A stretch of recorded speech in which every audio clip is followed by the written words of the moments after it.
আসসালামু আলাইকুম গাইস।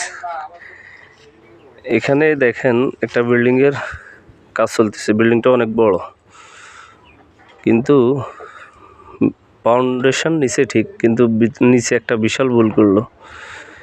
এই যে বিমের নিচে যে গাঁথনিগুলো দেওয়া হয়, এগুলা আসলে 10 ইঞ্চি দেওয়া উচিত, কিন্তু তারা 10 ইঞ্চি না দিয়ে 5 ইঞ্চি দিছে, কারণ ইট বাঁচানোর জন্য, খরচ বাঁচানোর জন্য। কিন্তু এটা চিন্তা করে না যে বিমের নিচের যে গাঁথনিটা আছে সেটা বিল্ডিংয়ের ফাউন্ডেশনটাকে আরও মজবুত করে, নিচ থেকে একটা চাপড় দেয়।